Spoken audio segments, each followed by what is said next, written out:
எடுக்கிறேன். ஒரு மாநிலத்தோட வளர்ச்சியை சட்டுன்னு முதல்ல உணர்ந்துக்கிறது கட்டடங்கள் தான். அந்த வகையில உங்களுடைய அமைப்பையும் நீங்க நடத்தி வர்ற இந்த கண்காட்சியையும் வளர்ச்சியோட அடையாளமாகத்தான் நான் பார்க்கிறேன். உண்ண உணவு, உடுக்க உடை, இருக்க இடம், இதுதான் ஒவ்வொரு மனிதனுடைய முக்கியமான தேவைகளாக அமைந்திருக்கிறது.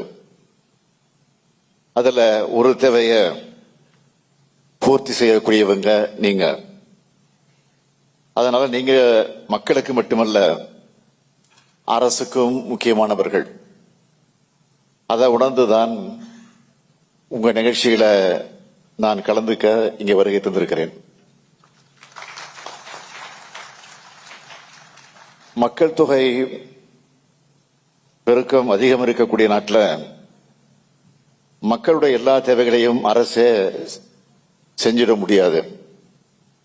உங்களை போன்ற அமைப்புகளும் இணைந்து செயல்படணும். அப்படி மிக சிறப்பாக செயல்பட்டு கொண்டு வரீங்க நீங்க. கிரடாய் அமைப்பு தொழில் முன்னேற்ற கொள்கைகளை உருவாக்குறீங்க. ரியல் எஸ்டேட் வர்த்தகத்தில் ஈடுபட்டுள்ள எண்ணற்ற தொழில் முனைவோர்களையும் அரசையும் இணைக்கிற நல்லுறவு பாலமாக நீங்கள் செயல்பட்டுக் கொண்டிருக்கிறீங்க. ரியல் எஸ்டேட் துறையின் வெளிப்படைத்தன்மை, ஒழுங்கு மற்றும் பொறுப்புடன் கூடிய செயல்பாட்டை கிரடாய் உறுதி செய்கிறத நான் மனதார பாராட்டுகிறேன். ரியல் எஸ்டேட் மற்றும் உட்கட்டமைப்பு மேம்பட்ட உள்ளடக்கின வீட்டு வசதி மற்றும் நகர்ப்புற வளர்ச்சித்துறை மாநிலத்தின் பொருளாதார வளர்ச்சியை உறுதி செய்கிற ஒரு முக்கியமான துறையாக அமைந்திருக்கிறது. நம்ம மாநில மக்கள் தொகையில 48 விழுக்காடு மக்கள் நகர்ப்புறத்தில் வசிக்கிறாங்க. இதனால நாம மிகவும் நகரமயமாக்கப்பட்ட மாநிலமாக இருக்கிறோம். இது வரக்கூடிய ஆண்டுகள்ல மேலும் உயரும். இதனால நீடித்து நிலைக்கக்கூடிய வீட்டு வசதிக்கான தேவைகள் அதிகரிக்கும். அதனால புதுமையான நகரமைப்பு திட்டங்களை தீட்டணும். சென்னை பெருநகர பகுதிக்கான முதல் மற்றும் 2ஆம் முழுமை திட்டங்கள் திராவிட முன்னேற்ற கழக ஆட்சியில் தான் அறிமுகப்படுத்தப்பட்டுச்சு. இப்போ 3ஆவது முழுமை திட்டத்தை நம்ம அரசு தான் முனைப்போடு தயாரிச்சுக்கிட்டு வருது.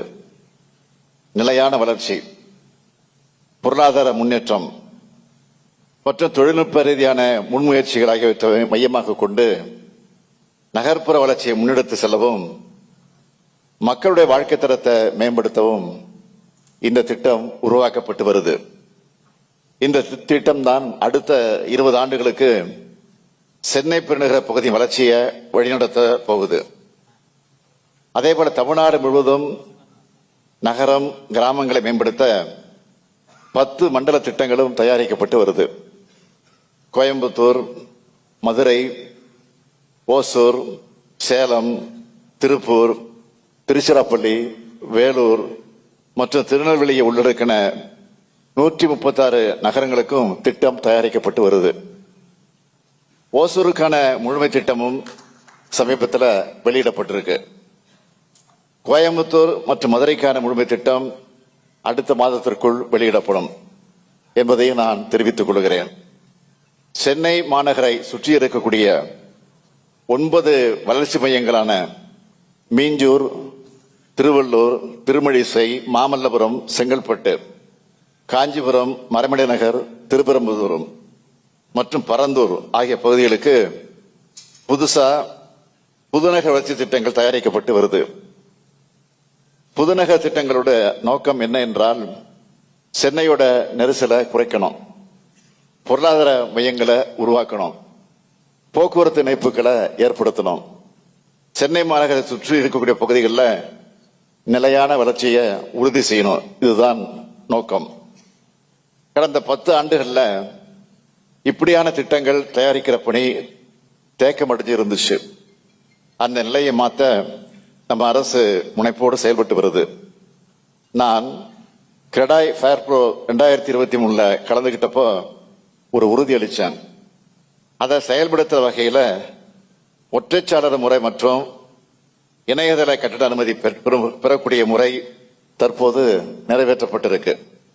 மனை மற்றும் கட்டிட ஒப்புதலுக்காக பெறப்படும் விண்ணப்பங்களை விரைவாகவும் வெளிப்படைத்தன்மையோடு குறைகளை தெரிஞ்சுக்கிட்டு செயலாற்றும் விதமாகவும் வடிவமைக்கப்பட்டிருக்கு. இந்த திட்டத்தின் கீழ் மனைப்பிரிவு மற்றும் கட்டடம் ஆகியவற்றுக்கு வழங்கப்படுகிற திட்ட அனுமதிகளோடு 45 விழுக்காடு அதிகரிச்சிருக்கு. ஒப்புதல் வழங்குவதற்கான கால அளவு 180 நாட்களிலிருந்து 64 முதல் 90 நாட்களாக குறைஞ்சிருக்கு. நம்ம திராவிட மாடல் அரசு எப்பவுமே பொதுமக்களோட தேவையை உணர்ந்து செயல்படுகிற அரசு என்பதற்கு இதெல்லாம் ஒரு சின்ன எடுத்துக்காட்டாக விளங்கி கொண்டிருக்கிறது. தமிழ்நாட்டில் இருக்கக்கூடிய ஏழை எளிய மக்கள், பொருளாதாரத்தில் நலிவுற்ற பிரிவினர், நடுத்தர வர்க்க மக்கள் ஆகிய அனைவரின் சொந்த வீடு கட்டும் கனவையும் நனவாக்க 22/7/2024 அன்று உடனடி ஒப்புதல் பெறக்கூடிய வகையில் சுய சான்றிதழ் திட்டத்தை அறிமுகப்படுத்தியுள்ளோம். இந்த திட்டத்தின் வாயிலாக 2500 சதுரடி கொண்ட மனை இடத்துல 3500 சதுரடி கட்டடப்பரப்பு வரைக்கும் தரைத்தளம் மற்றும் முதற்தளம் கொண்ட குடியிருப்பு கட்டடங்களுக்கு எந்த அரசு அலுவலகங்களுக்கும் போகாம மக்கள் வீட்டில் இருந்தபடியே சுய சான்றிதழ் முறையில் அனுமதி பெற வழிவகை செய்யப்பட்டிருக்கு. இந்த திட்டத்தின் கீழ் கட்டப்படுகிற குடியிருப்பு கட்டடங்களுக்கு கட்டட முடிவுற சான்று பெறுவதில் இருந்து விலக்களிக்கப்பட்டதல்ல. இதனால் வர 51,000 கட்டட அனுமதிகள் பெறப்பட்டிருக்கு. குறுகிய காலத்தில் இந்த திட்டமானது மக்கள் கிட்ட பெரும் வரவேற்பை பெற்றிருக்கு. அதனால முன் அனுமதிக்கப்பட்ட 100 கட்டட திட்டங்களை பதிவேற்றி இந்த செயல்முறையை மேலும் செம்மைப்படுத்தி எளிமையாக்குவதற்கான முயற்சிகள்ல வீட்டு வசதித்துறை தற்போது மேற்கொண்டு வருது.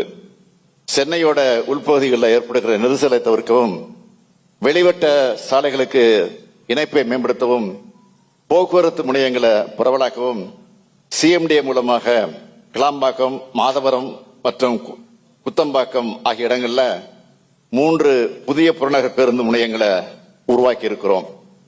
குத்தம்பாக்கம் பேருந்து முனையம் விரைவில் மக்களுடைய பயன்பாட்டிற்கு வர இருக்கு.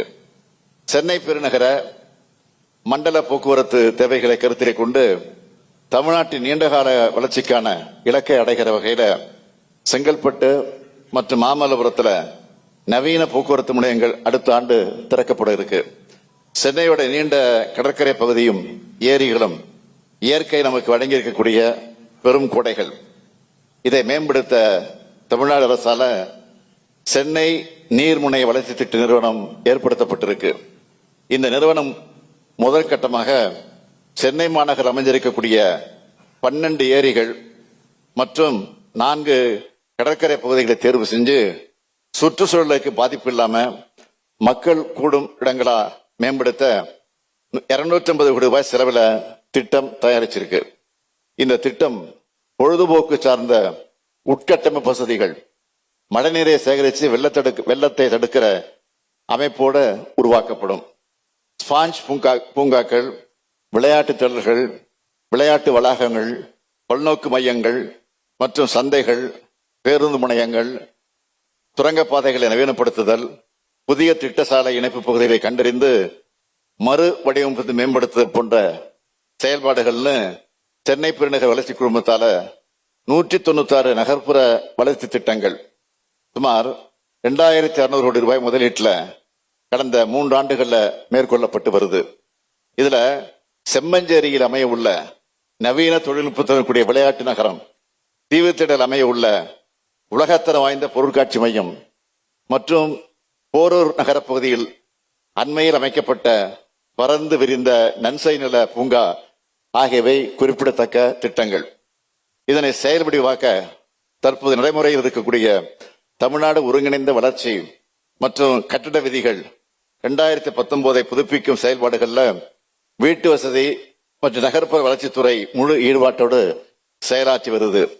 இந்த மேம்பாட்டு பகுதிகளில் உங்க எல்லோருடைய எண்ணங்களையும் கோரிக்கைகளையும் பரந்த நோக்கத்துல பரிசீலிச்சு இந்த துறையின் ஒருமித்த வளர்ச்சிக்கு நம்ம அரசு என்றைக்கும் ஊக்கமளிக்கும்னு தெரிவிச்சுக்கிறேன். நகரம் கிராமம் என்ற வேறுபாடு இல்லாம அனைத்து பகுதியும் வளர்ப்பதற்கானதுதான் எங்களுடைய நோக்கம். அதுக்கு உங்களுடைய முழுமையான ஒத்துழைப்பு எங்களுக்கு தேவை. வளர்ச்சியான சேவையை ஆற்றுவதற்கு உங்களுக்கு தேவையான அனைத்து ஒத்துழைப்பையும் என்னுடைய அரசு நிச்சயம் வழங்கும். எப்பொழுதுமே முதலமைச்சர் ஒரு நிகழ்ச்சிக்கு வராங்கன்னா அந்த நிகழ்ச்சியில கோரிக்கை வைப்பது உண்டு. ஏற்கனவே வச்சாச்சு கோரிக்கை, அதுவும் கையில கொடுத்துருக்குறாங்க. அது நிச்சயம் பரிசீலிக்கப்படும். ஆனா கோரிக்கை வச்சிருக்க ஒரு இடத்துல நான் ஒரு கோரிக்கை வைக்க போறேன். என்ன கோரிக்கைன்னா, நான் உங்களுக்கு வைக்கக்கூடிய கோரிக்கை, நான் வெளிநாடுகள் சுற்றுப்பயணத்தில் செல்லும் போது பல முதலீட்டாளர்களை சந்திக்கக்கூடிய வாய்ப்பு எனக்கு கிடைத்தது. அவங்க பெரும்பாலும் இடத்துல கேட்டது என்னன்னு கேட்டீங்கன்னா, சென்னையிலும் மாநிலம் முழுவதும் இன்னும் கூடுதலான தொழில் பூங்காக்களும் இன்னும் கூடுதல் அலுவலக கட்டிடம் தேவைப்படுகிறது என்று சொன்னார்கள். எனவே கிரடாய் மூலமாக இந்த தொழில்துறை கோரிக்கையை நீங்கள் நிறைவேற்ற வேண்டும். நீங்கள் கட்டக்கூடிய பெரிய அடுக்குமாடி கட்டிடத்தை அருகிலேயே அந்த பூங்காக்கள் நீர்நிலைகளை அழகுபடுத்த பராமரித்துக் கொள்வதற்கு உங்களை ஈடுபடுத்திக் கொள்ள வேண்டும் என்று நான் அன்போடு கேட்டு இந்த சிறப்பான வாய்ப்பை தந்த உங்கள் அனைவருக்கும் மீண்டும் ஒரு முறை நன்றி சொல்லி இந்த மாநாடு வெற்றியோடு நிறைவேற வேண்டும், வெற்றி பெற வேண்டும் என்று மனதார வாழ்த்தி விடைபெறுகிறேன். நன்றி, வணக்கம்.